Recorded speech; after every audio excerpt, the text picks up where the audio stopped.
thank you very much for that introduction, Andreas, and thank you for the invitation to speak here today, Christian. And welcome all of you this afternoon, and I'm sorry you had to see my skating picture as well.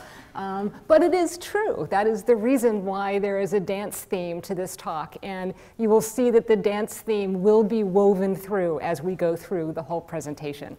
And really good to see you have eating disorders on the agenda, so I'm glad to be introducing this to you today. So hip hop or Viennese waltz, the complex dance of genes and environment in eating disorders. So here's an overview. This is where we're going to go.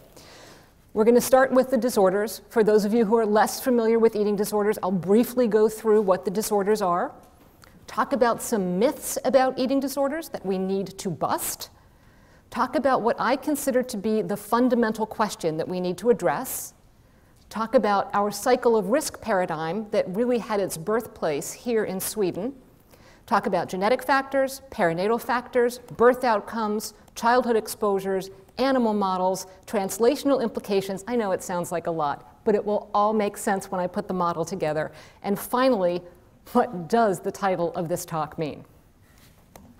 So let's start with the disorders. We have DSM-5 coming up. And it's important that we just look briefly at some of the changes that are going to occur. So anorexia nervosa. Anorexia is characterized by low body weight, less than 85% of ideal, an intense fear of gaining weight, even when underweight, distorted body image, seeing oneself as large, even when one is emaciated, extreme focus on shape and weight, denial of illness, amenorrhea. It afflicts about 1% of females, and it is definitely more common in females than in males.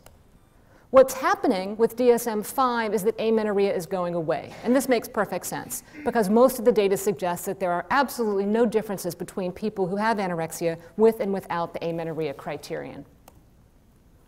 Anorexia has the highest mortality rate of any psychiatric disorder, and for those people out in the world who think that anorexia is just a passing phase, this is very important information to have, because people do die from this illness, and we need to really build our evidence base to decrease the mortality associated with anorexia.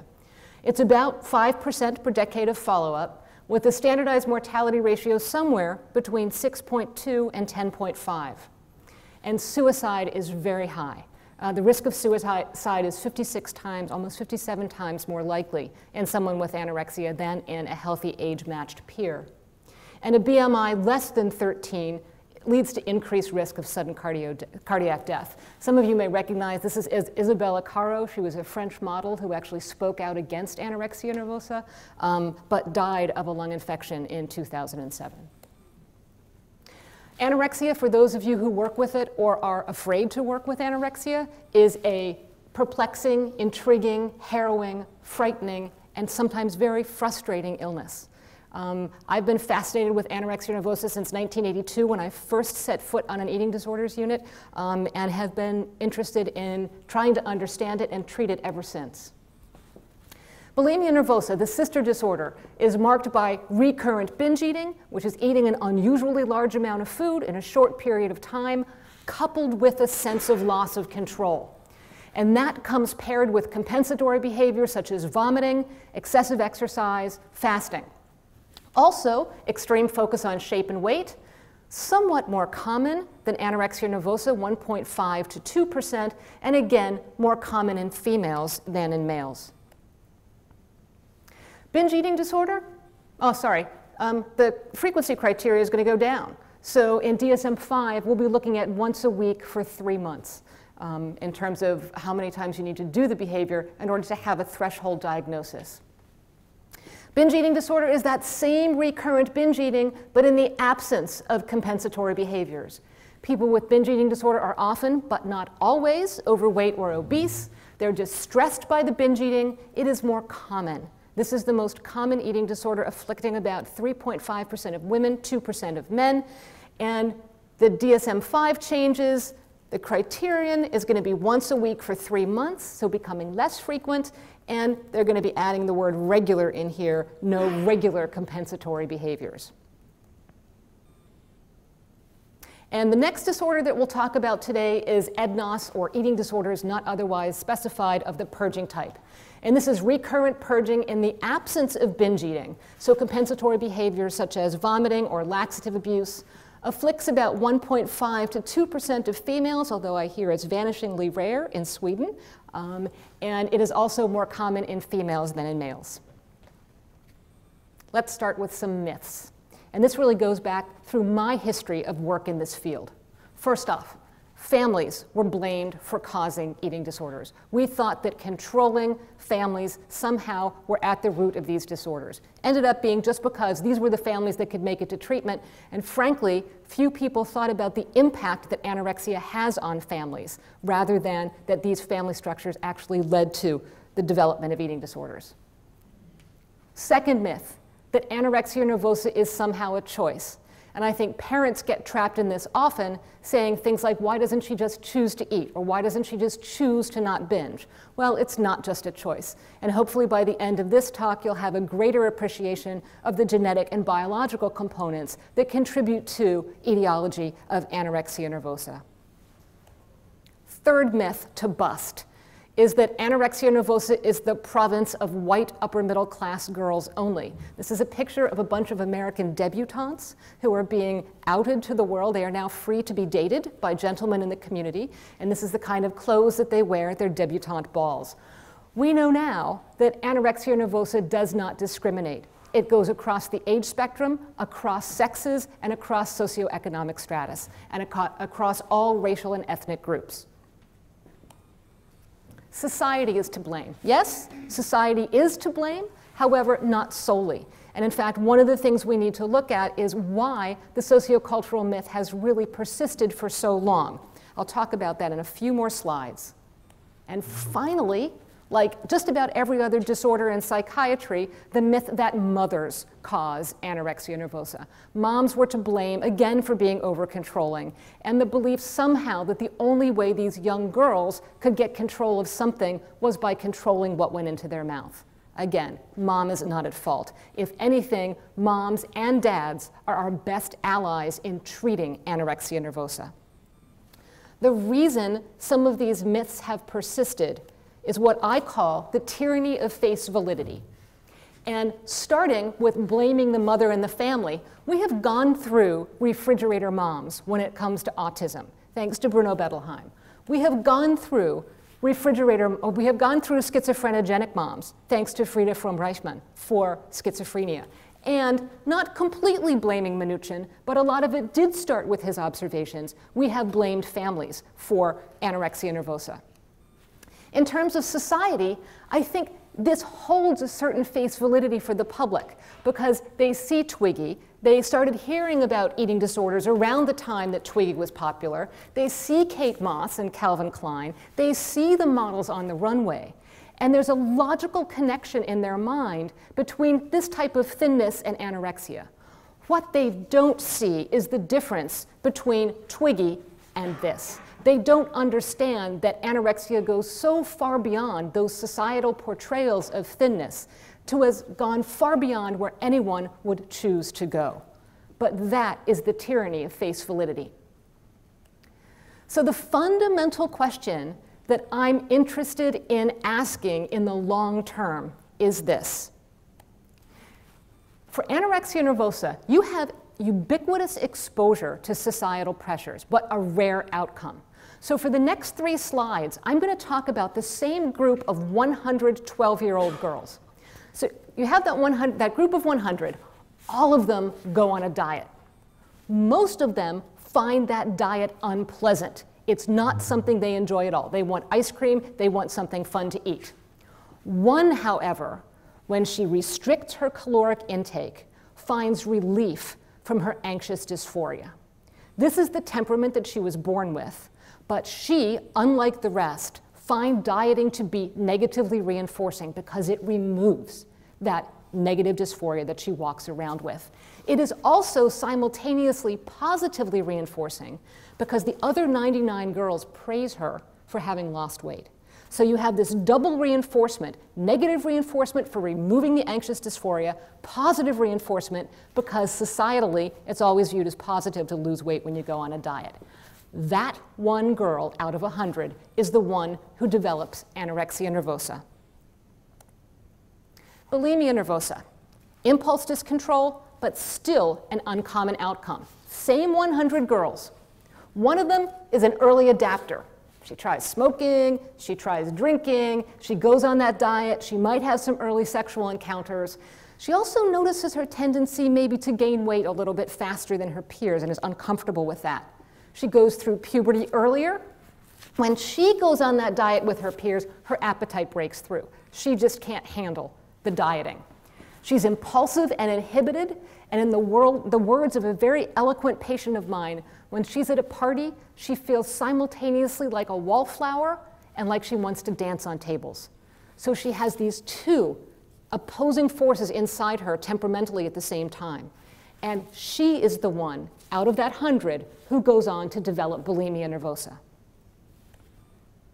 And then the third group, binge eating disorder, early manifestations and a common outcome.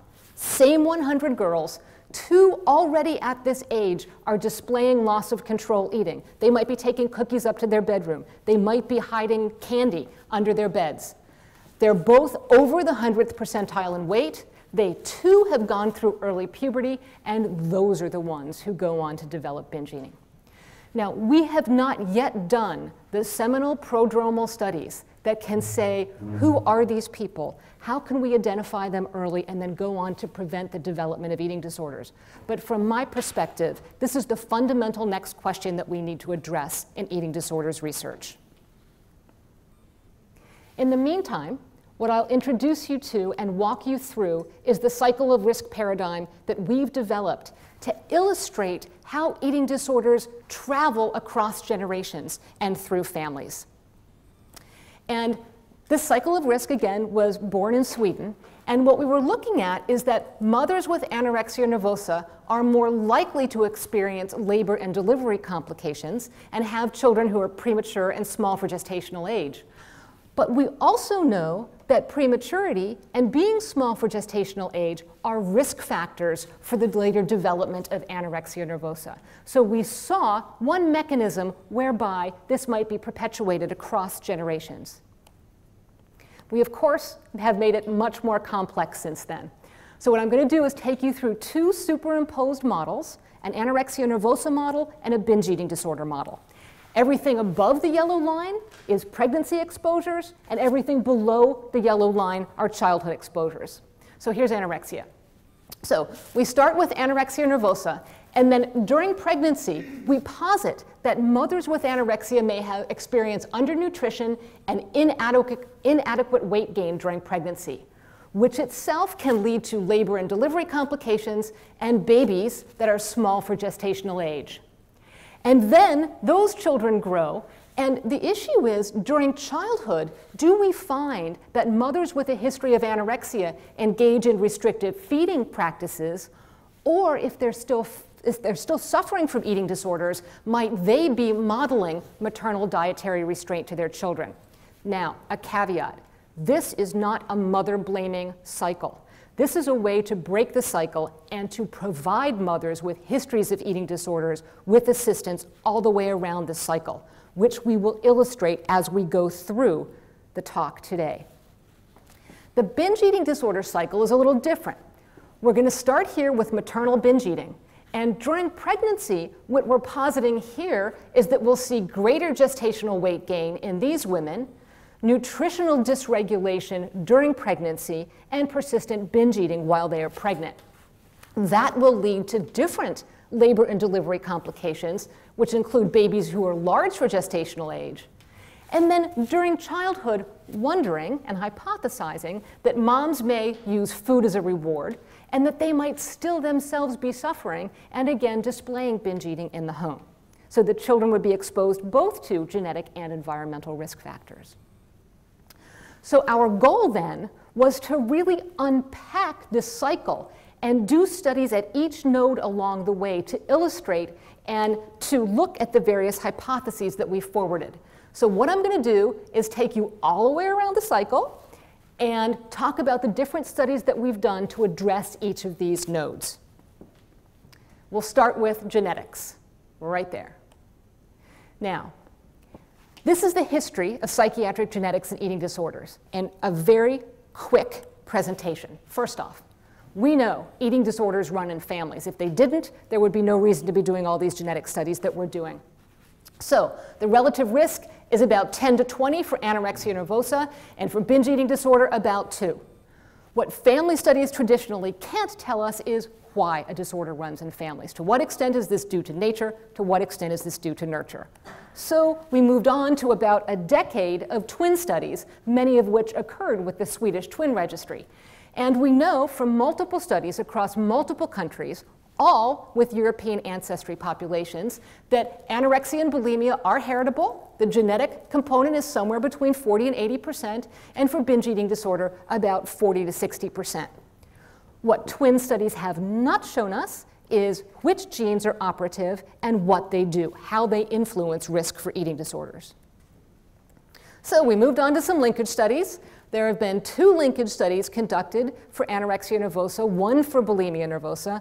We identified a locus on chromosome 1 that looked interesting for anorexia. We identified a locus on chromosome 10 that looked interesting from bulimia nervosa. But if you're a student of the literature, you'll have noticed that there haven't been a lot of follow-up studies from those linkage studies, and that we really don't have any genes in our pocket from those years of research that we did. Basically, linkage fell out of favor as an approach, and one of the large linkage studies never even got analyzed. So the data are just sitting there. And maybe we'll come back to this technique in the future. But for now, this has really sort of fallen from the vision of the eating disorders genetics world.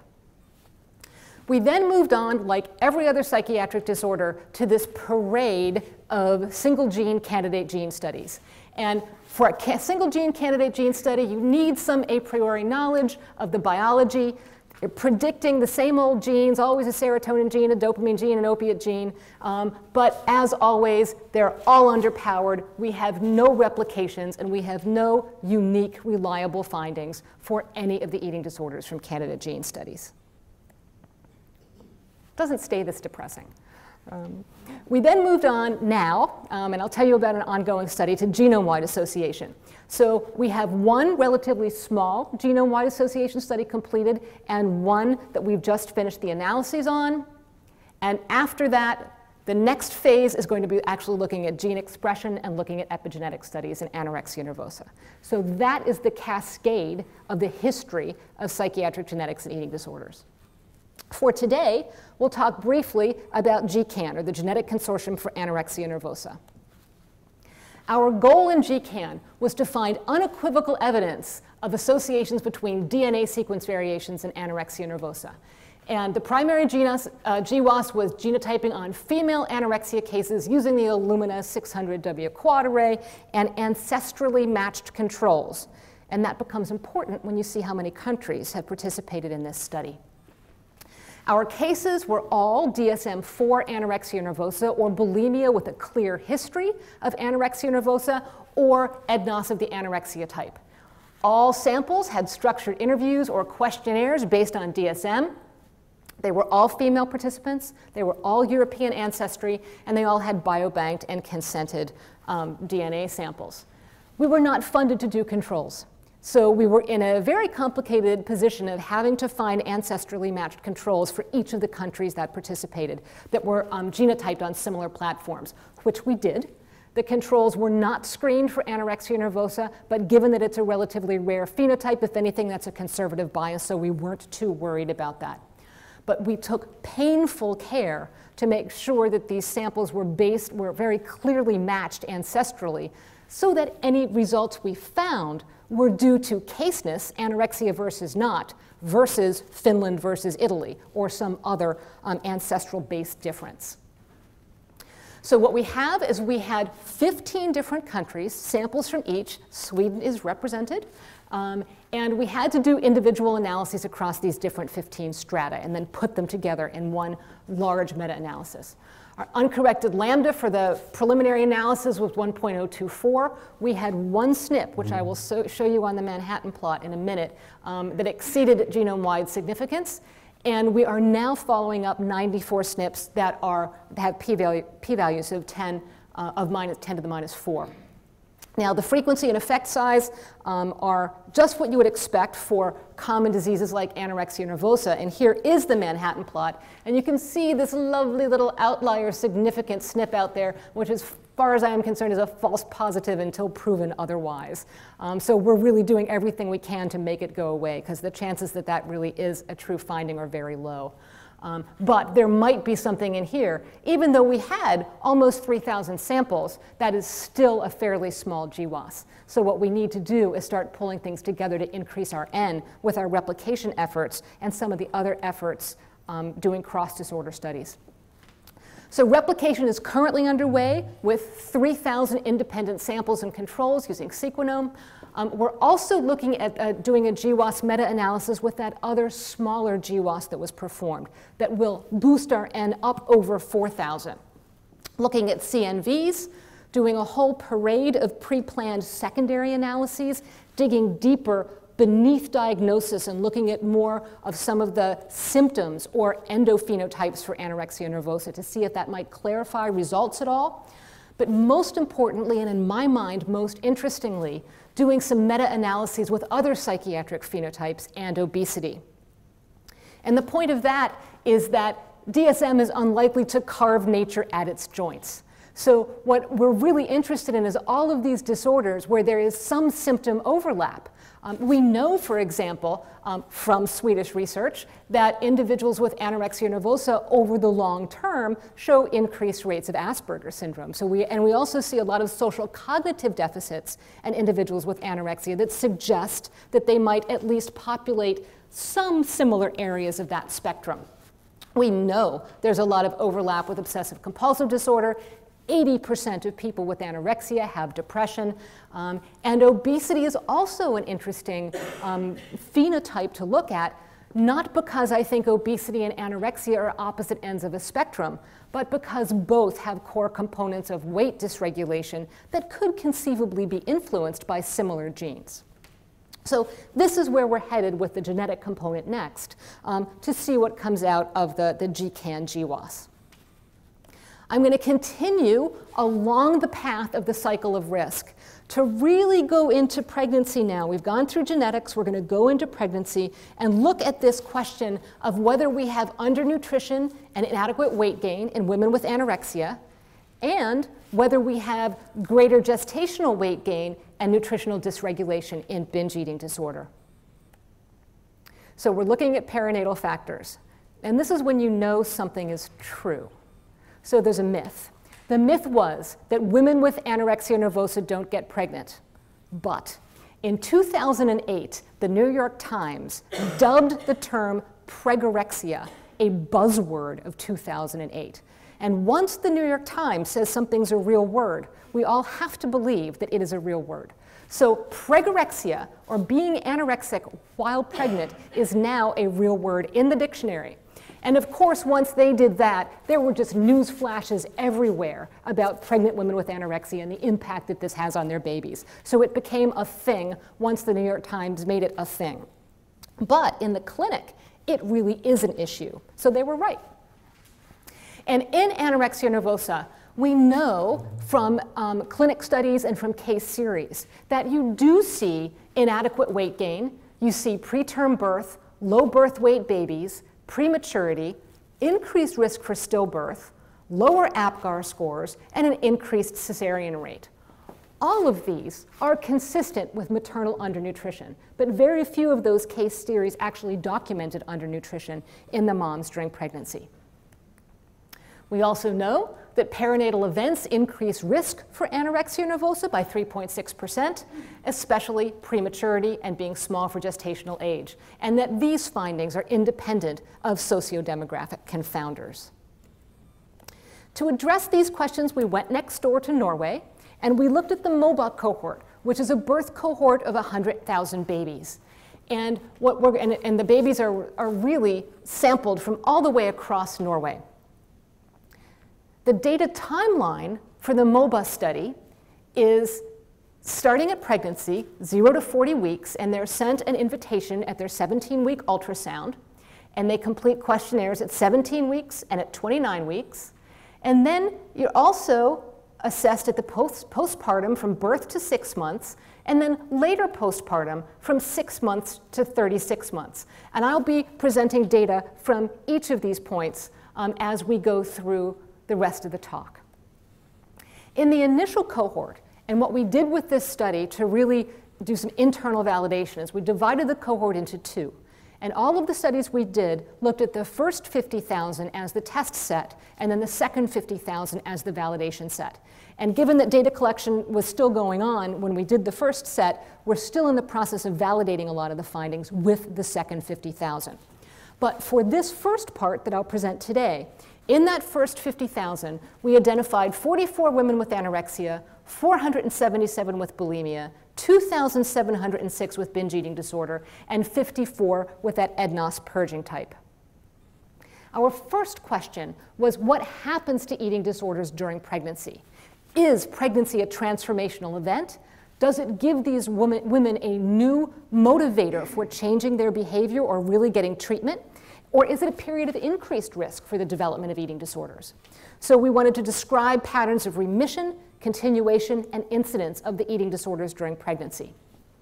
What we couldn't do is we couldn't, with questionnaires, look at anorexia during and after pregnancy, because it's just too difficult to assess low weight during pregnancy via questionnaire. But we did look at it for the other eating disorders. And what we found was that during pregnancy, if you compare the prevalence before and during, the prevalence of bulimia goes down during pregnancy in these women. The prevalence of binge eating disorder, interestingly, goes up during pregnancy. And this is clearly differentiating between just the ravenous hunger you get when you're pregnant sometimes and actually having an out-of-control binge. And the prevalence of EDNOS-P went down. When we looked closer, what we actually identified was 711 incident cases or new onset cases of binge eating disorder during pregnancy. And those cases happened to be in women who were surrounded by what's referred to as a matrix of disadvantage. So they were lower SES, they had less social support, less financial resources. So we seem to see that, at least for binge eating disorder, pregnancy appears to be a window of risk for the development of the disorder and the continuation of the disorder, whereas other disorders tend to remit during pregnancy. We also had an unexpected finding. And when we looked at the age of pregnancy in this cohort, we noticed that women with anorexia nervosa were having babies younger than women without eating disorders or women with other eating disorders. And we were perplexed by that, again, because of this myth that women with anorexia don't have babies and they don't reproduce. But yet it appeared that they were reproducing at a younger age. So we said, what could the cause of that be? And we went and looked, and we found that they actually had a much higher rate of unplanned pregnancies. And we went even deeper, and they had a much higher rate of induced abortions than women without eating disorders. Our guess is that a lot of the women with anorexia had either irregular menses or were amenorrheic, and they were engaging in sexual practices without using contraception. And we think, and we can always go back and look at this more carefully in the clinic, is that the take-home message that anorexia is not a good contraceptive. And we know from other studies that people with anorexia do continue to have sex even when their libido is gone. So I think there's a public health message in here for physicians around the world that we need to be talking, even to young girls with anorexia, about birth control and making sure that they know just because they're not menstruating doesn't mean they're not ovulating and doesn't mean they're not at risk for becoming pregnant. So we went through that part of the pregnancy. Now let's look at what they're eating. Are they eating different foods, the moms, during pregnancy? And we didn't find any differences in the moms with anorexia in this cohort, but we did find differences in the moms with binge eating disorder. And as you can see on this slide, they have increased total energy, increased fats of all sorts, and lesser amounts of the good stuff, less likely to have folate supplements, decreased vitamin K, vitamin C, juice and fruit, and increased cakes, candies, milks, and desserts. This is all consistent with ongoing binge eating. but it is showing that there is nutritional dysregulation, or at least differences in the nutrition that the moms with binge eating disorder are getting during pregnancy. All of the women with all eating disorders had more of this stuff in their diet. So they all had more artificial sweeteners in their foods, in their beverages, across the board. So the next thing, what was happening to their weight? Remember where we are in that cycle of risk. We're still on top, looking at the pregnancy exposures. This is about what's happening to weight gain during pregnancy. And here we have our different groups. The white group is the referent group. That's what the healthy non-eating disorders women are gaining between pre-pregnancy and birth of their baby. As you can see, women with all eating disorders, including anorexia nervosa, gained more weight and gained weight more quickly than women without eating disorders. Now, this is the anorexia group. As you can see, they started a lot lower, but their weight trajectory was high and fast. So if anything, we're believing that this might be protective for them. So for these women with anorexia, faster weight gain might actually be medically indicated and be protective for the fetus so that they're not going through that period of undernutrition during gestation. For pregnant women with bulimia and binge eating, however, that increased and rapid weight gain might be more of a reflection of some of the ongoing disordered eating behaviors that they're showing even during pregnancy. So even though we might be seeing the same trends in the data, the reasons for some of those trends might differ across eating disorders subgroup. Let's look at what happens to that weight as soon as the baby comes out. And here's what we see, and this is probably no surprise. But the women with anorexia nervosa, they get that weight off as fast as they can. So by 6 months, they're almost back to exactly where they were before they had the baby. We are seeing a more quick trajectory. The women with binge eating disorder are actually losing a little bit more slowly than the healthy women. But I think the important thing of this slide is what we're seeing in the anorexic women. In that previous slide, they went up far and fast, and in this slide, they come down far and fast. So there we are, went through the top of that cycle, and now we're going to come over to this side and say what comes out the other end of the pregnancy. What are the labor and birth complications and delivery issues that these women encounter?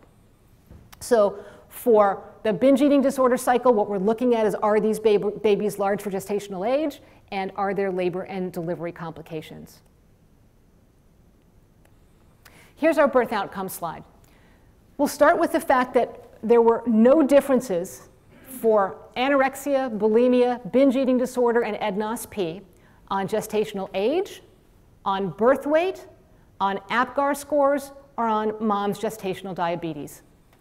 In terms of preterm birth, in the MOBA cohort, we actually saw less in the anorexia group. And for cesarean sections, we saw less in the anorexia group, but we saw more cesarean sections than the referent in bulimia, binge eating disorder, and the EDNOS-P group.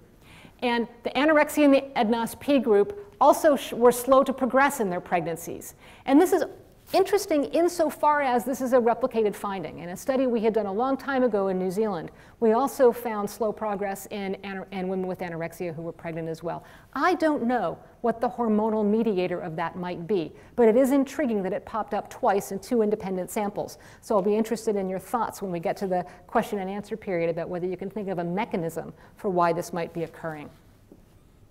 In binge eating disorder, we did find they have larger babies. So they're continuing to binge eat during pregnancy. You saw what their nutritional intake was like, more fats, more energy, more binges. So they're at increased risk for having babies that are large for gestational age, which is probably directly related to why they're at increased risk for needing cesarean sections. So let's sum up what happened in the top of that cycle of risk. First off, pregnancy does appear to be a window of remission for some eating disorders, especially bulimia and EDNOS-P. Pregnancy does seem to be a window of risk for another eating disorder, for binge eating disorder. Anorexia nervosa in the MOBA, from what we can tell, is less severe than the anorexia that we're seeing in the clinic. And I think this is just a sampling bias. I think these women are healthy enough to participate in MOBA, which takes a lot of energy to participate in, and they're also healthy enough to have become pregnant. So there's definitely a difference between the anorexia we're seeing in this sample and the anorexia that we're seeing in the clinic. So bear that in mind when you look at the data. But what we are seeing are clear deviations of maternal weight trajectories and maternal nutrition across multiple eating disorder presentations in the MOBA sample. So let's take it one step further. We're going to go down below the yellow line and start looking at some of the childhood exposures. And we'll start with breastfeeding. So we'll also go one step further and look at whether the moms are using food as reward for binge eating disorder. Starting with breastfeeding. So this is our non-eating disorder group, and what we're looking at is week 1 and then month 1, 2, 3, 4, 5, and 6 in Norwegian. And as you can see, brilliant. From an American perspective, it's just so amazing to see this many women starting breastfeeding and how long breastfeeding persists. We would give anything to get those rates in the States, where at home it's much more like 65% as a starting point. And then in comparison, what you see, we'll start with women with bulimia nervosa. They start, but then it starts dropping off. Binge eating disorder similarly. But then when we start seeing anorexia nervosa, you see much more rapid decrease in breastfeeding as you're 6 months out, and EDNOS-P even further. So women with anorexia nervosa and EDNOS-P are having difficulty sustaining breastfeeding throughout that first period of life, with the recommendation being at least 12 months. By 6 months, you're already seeing considerable falling off at that point. We also wondered, once they do start doing regular food feeding, are there differences in the ways in which they feed their children? So our hypothesis was that we might see more using food as a reward, or we might see more restrictive feeding patterns in some of the different eating disorders groups. What we found, contrary to what we hypothesized, because we thought if any moms were going to be the restrictive feeders, it might be the moms with a history of anorexia nervosa. What we found was that moms with bulimia nervosa and binge eating disorders were the ones that were more likely to restrict their children's food intake. And what we know from other studies that weren't self-report when we've actually done focus groups with moms is that these moms have such a fear of their children developing dysregulated eating that they hold back on feeding, hoping not to develop binge eating in their children. So there's a lot of thinking in these moms about what they should do in the feeding situation to keep their children from developing the eating disorders that they suffered from. But again, in the anorexic group, we did not see this sort of restrictive feeding. What we did see in another study in women with histories of anorexia was moms taking special approaches to feeding their children. So this was more organic foods, less processed foods, only foods that they made in the home, no foods that came in jars. So there's clearly a lot of attention being paid to what they're feeding their children. And again, untangling that from ongoing eating disorder symptoms is a challenge. What we do know is that these moms are so desperate for intervention. I'll talk about this a little bit later, but I'll bring it up now because it's relevant. We developed a program called Nurture, which is it's a psychoeducational program for moms with histories of eating disorders. It's the only treatment trial I've ever done that has 0 dropout. These women are just desperate to learn more about how to nourish their children well and to do whatever they can to buffer their kids from going on to developing eating disorders as they mature. So it is a population that is hungry for intervention, that is just ripe for us to go in and break that cycle of risk while they're actively feeding their children. All right, so I'm going to take you one more step around, and what we're going to look at now is we're going to start looking at food as a reward and some work on adolescent exposures. So we're moving across the developmental spectrum, and we're also moving across species, because I'm going to start going into a little bit of rat work now to start showing what's going on during adolescence with binge eating. And these are our animal models. And basically what we're looking at is we're looking at binge eating and dopamine in rats. And this is ongoing work from Wendy Mathis, who's a junior faculty member with us, Danita Robinson, Fulton Cruz, who's an alcohol researcher, and myself. And what we're interested in is critical developmental windows for the emergence of dysregulated eating. And also looking at gene expression and when gene expression occurs. Now, this up here is a very famous American cookie. It is an Oreo. And rats love Oreos. It is just by far their favorite binge food. So all of the work that you will be seeing, and I'm not funded by the Oreo company, so there's no disclosure that I need to make, but all of the work that you're about to see has to do with how excited rats get about Oreos.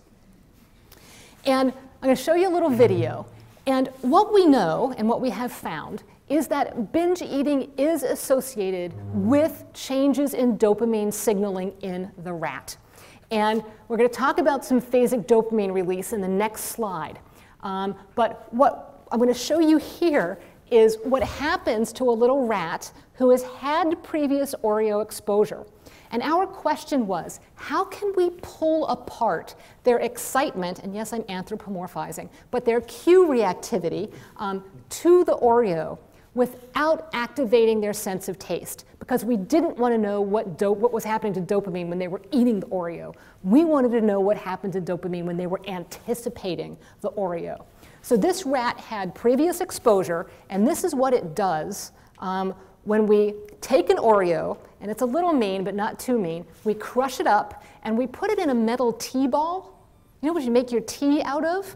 And so the rat can smell the Oreo and knows the Oreo's in there, but we don't get it too frustrated because we also didn't want to be measuring rat frustration.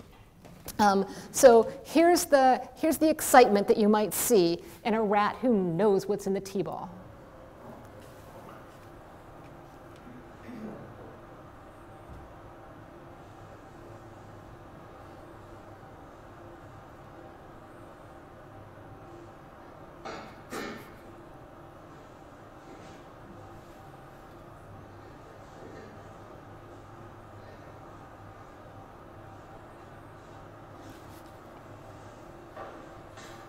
It wants in. It wants the Oreo.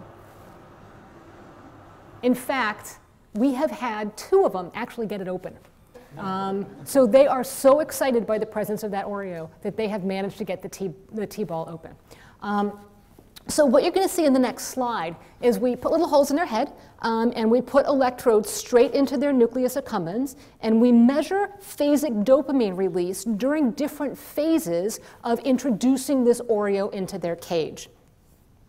And let me show you what we have here. So what's going down on the bottom is it shows you the phases of exposure. So this is the little rat just in the cage hanging out with a thing coming out of its head. This, you can see the researcher's hand coming in, putting the Oreo in the cage. Here it is, just doing its thing with the Oreo, and then it's happy. And here is the tracing of the dopamine transient. So you can see when that hand goes in there, immediately thereafter, that dopamine spike goes awooga. It gets excited when it smells that Oreo. So what we're seeing is we're seeing this transient dopaminergic response to a yummy cue when introduced. What's interesting is that after you do this a couple times, you don't see these dopamine transients anymore. So it appears to be something that is unique to the acquisition of this behavior. Once it's established, they're like, oh yeah, another Oreo, that's kind of good, but you don't see the same kind of excited firing. And what we wanted to know is then, okay, what is it and when does this behavior get established that these dopamine transients really do start firing and increase their risk for subsequent binge eating? So with my developmental hat on, I'm always interested in critical windows and when do these things actually happen that can lead to a lifetime of disordered behaviors. And as an adolescent psychologist, I'm particularly interested in adolescence because we know that all sorts of high-risk behaviors start during the adolescent period. Smoking, drinking alcohol, piercings, all sorts of things happen. It's a time when so much is happening developmentally in the brain, and so many unhealthy behaviors are becoming acquired. So what we did is we took some adolescent rats, and what we did was we trained them to binge eat using Oreo cookies again when they were adolescents. But then, the mean mothers that we are, we took Oreos away as they were developing. So they had that exposure, but then they went through a period of deprivation, which, as we know, in adolescents when they go on diets, happens quite frequently. But then what we did is we reinstated the Oreos when they became adults again. And we wanted to see what was happening to gene expression during that period and what happened to taste preference. If they were exposed as adolescents and then taken away so that they didn't have access, was there some sort of memory and some sort of excitement that was still associated with the Oreo cookies? The first thing we did was just look at sucrose preference when we reinstated the sweet taste things when they were in adulthood. And the top line here is the group that had been trained to binge when they were adolescents and then deprived. And as you can see, later, when they're adults, just across the board, they have that higher sweet taste preference than rats that had not been trained to binge eat when they were adolescents. So something changed through that adolescent exposure that was then expressed in adulthood. The next thing we did is we looked at gene expression in their hypothalamus and in adipose tissue. And this is not replicated yet, but I wanted to give you some hot off the presses stuff because this is really interesting. So when we look in their hypothalamus, what we're seeing is that dopamine transmitter gene is expressed twofold in those rats, in the hypothalamus of the rats who were trained to binge eat when they were adolescent. So we're seeing changes in the brain. If you expose these guys to Oreos, train them how to binge when they're adolescents, abstain, and then give it back to them when they're adults. We're also seeing changes in adipose, and any of you interested in cytokines, we might be seeing some very interesting changes that's actually going on in fat and in adipose in these animals as well. So more on this to come. Stay tuned to this channel. The next thing that we're going to do is we're going to be, well, I'll tell you what we're going to do. So the next thing we're going to do is we're going to be feeding the moms when they're pregnant a high-fat diet, because adolescence is interesting, but I'm even more interested in what's going on with our binge eating disorder moms. You saw in that previous slide that they have increased fat intake, that they have increased candy intake, that they have increased energy intake. Are they setting their kids up in adolescence for having higher sweet taste preference and more likely to binge? And that's what we want to look at in the rats. So we want to look at the impact of maternal high-fat diet in the dams during gestation and see if that influences binge acquisition, sucrose preference, and gene expression in their offspring. All right, so have I shed any clarity on this cycle of risk that I started out with? And let's just go back to the cycle of risk, go through it again, and see what we've learned and what we haven't seen. So we started off with genetic factors. And, did we have a whoppingly exciting Genome-Wide Association study to report here today? No. Is it a completely null GWAS? No. Do we have more work to do? Absolutely. And where's the money going to be? The money is probably going to be in those cross-disorder studies where we really stop carving nature in funny ways and pull things together across different psychiatric and medical diagnoses. When we look at the BED cycle, yep, we saw it. We saw greater gestational weight gain. We definitely saw nutritional dysregulation and binge eating during pregnancy in these women. When we come around to the anorexia cycle, in this sample, we did not see undernutrition and inadequate weight gain. In fact, we saw the opposite. We saw rapid and high weight gain in women with anorexia nervosa, different from what we see in clinic samples. We did not see small for gestational age babies in anorexia in MOBA, but we do in the clinic. And in MOBA, we did see babies that are large for gestational age in offspring of women with binge eating disorder. In the anorexia cycle, we saw that these moms are engaging in selective feeding. And one of the things I didn't mention, but is very interesting, is we're also seeing increased parenting stress in these moms. We've done some interesting vagal tone studies on the moms during the feeding situation, and they are showing much higher stress during feeding than women without anorexia nervosa. We have not shown maternal dietary restraint because we didn't look at it, but if we go to the BED cycle and our animal work, we are showing food as a reward and that adolescent vulnerability period, and we are seeing that the moms with binge eating disorder are engaging in restrictive feeding practices. So let's see what this means. I'm a clinician. I run an eating disorders program. I like taking this work, bringing it into the clinic, and figuring out how can we use this information now. A, can we use this information now? And B, how can we use this information now to help patients today and families today? We can't do much with the genetics yet, but I think there's enough data here to suggest that perinatal screening for eating disorders is intelligent. I think we've gotten much better, at least in the States, at screening for perinatal depression. We do not routinely ask about eating disorders at all. It's not on the checklist that you fill out when you go in for your obstetrical appointments, and it should be. Part of that has to do with all those myths that I started out with. There's still stigma associated with having an eating disorder. Most of our patients will say that they're so frightened about being weighed when they go in for their prenatal appointments that they will restrict for days before they go in so that their weight doesn't show increases. So our medical practice is actually fostering some of the behaviors that can be putting their babies at risk.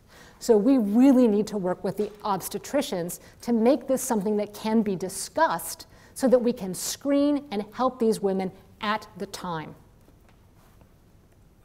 Second thing, the type of help they can get. Clearly, the data show that dietary counseling is important throughout pregnancy. This needs to be addressed, both on the binge eating disorder side and from what we see in the clinic on the anorexia side. Psychotherapy during pregnancy.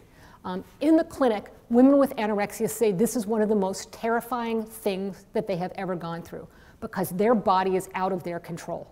They're afraid of gaining weight. They don't know how much weight to gain. They don't know what's normal.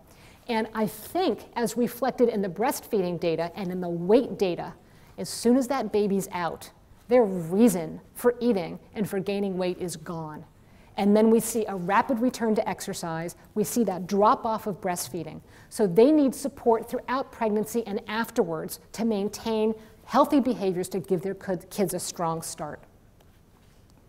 Parenting interventions, as I mentioned, like our Nurture program, has been so well received by moms. They don't know what a normal portion size is. They don't know what to feed their children. And most interestingly, when they look at their babies, they don't know what's normal and what's fat. And part of it is wondering whether some of the distortion they have about their own body image is being projected onto their babies. But the good thing is, the beautiful kernel here is that they're worried about that and they want help.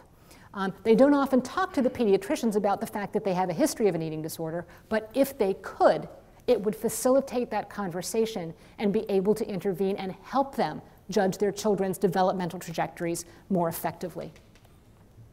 Early detection. I can't tell you how often people come into our clinic and kids come into our clinic when they've reached weights that are so low that we know it's going to take months in order for them to refeed.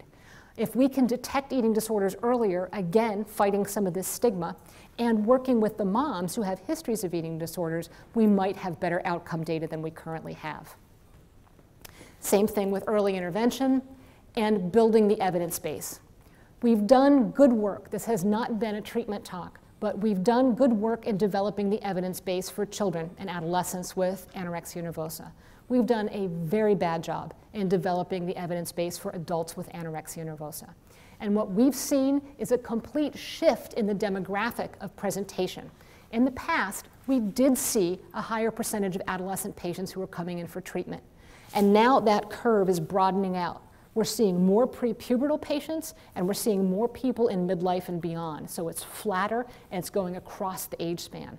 So we really need to work on those two bookends, on the prepubertal patients and on the midlife ones, in order to build the evidence base to treat them more effectively for anorexia and for bulimia and binge eating disorder.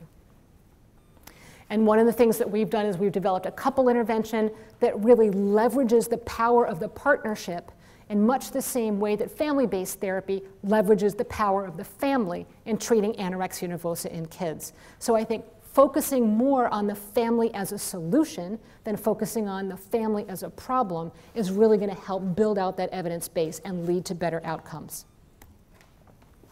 Next step, continue populating this model. We're going to keep working through this cycle, building up those different nodes and understanding and learning how to break the cycle of risk. We're going to enrich the biological components and follow these kids as they enter the age of risk. The oldest MOBA kids now are 9, so they're entering that very interesting age where we might be starting to see the beginning of some disordered eating behaviors. Look at this from a fetal programming perspective. How is that maternal nutrition influencing some of these kids' later weight and growth and sucrose preference, for example, trajectories? And incorporate in that model genes, all relevant environments, and developmental factors. And now, probably even forgot what the title of the talk was, but I started out posing this very important question of, is eating disorders research more like hip hop, sort of exciting but somewhat inchoate and all over the place, or is it more like a Viennese waltz where we're starting to see patterns and rhythm and a future? And I'm not going to make you vote, but I'm going to show you my answer. Seems to whisper your name. Don't know why I waited to tell you before. These days that passes, I just love you more. I can't tell you how long it took me to find a Viennese waltz that actually went in a cycle, like the cycle of risk, but I found one. So I actually do think that we are heading more towards a Viennese waltz than hip hop. So thank you very much.